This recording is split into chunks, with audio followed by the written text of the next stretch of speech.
علامہ صاحب یہ بتا دیں کیا موت کو بھی موت آئے گی؟ جی ہاں، جب جنتی جنت میں اور جہنمی جہنم میں چلے جائیں گے اس وقت موت کو جنت اور جہنم کے درمیان مینڈے کی شکل میں لا کر ذبح کر دیا جائے گا۔ علامہ صاحب کسی کی حالت نزا میں کن چیزوں کا خیال رکھنا چاہیے؟ نزا کی حالت میں جب تک روح گلے کو نہ آئی اسے تلقین کریں۔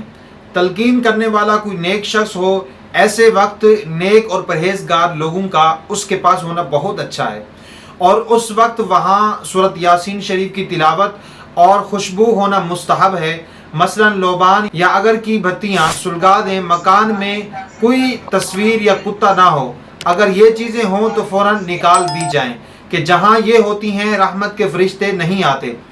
اس کی نزا کے وقت اپنے اور اس کے لیے دعائے خیر کرتے رہیں، کوئی برا کلمہ زبان سے نہ نکالیں کہ اس وقت جو کچھ کہا جاتا ہے ملائکہ اس پر آمین کہتے ہیں۔ کون سا شخص جنت میں جا کر بھی دنیا میں واپسی کی تمنا کرے گا؟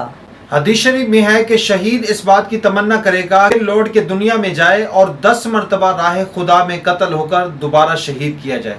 علامہ صاحب اچانک آنے والی موت کے متعلق حدیث پاک میں کیا فرمایا گیا ہے؟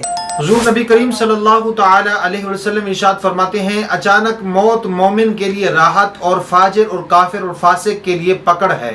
جن مسلمانوں کے نابالغ بچے فوت ہو جائیں ان کے لیے کیا اجر ہے؟ حضور صلی اللہ تعالی علیہ وسلم نے ارشاد فرمایا، جن مسلمان والدین کے 3 بچے فوت ہو جائیں تو اللہ عز و جل ان والدین کو اپنی رحمت سے جنت میں داخل فرمائے گا۔ تو صحابہ کرام رضی اللہ تعالی عنہ نے عرض کی کہ جس کے 2 بچے فوت ہو جائیں تو ارشاد فرمایا 2 ہوں تب بھی یہی فضیلت ہے۔ عرض کی اگر 1 بچہ ہو تو ارشاد فرمایا اگر 1 ہو پھر بھی یہی فضیلت ہے۔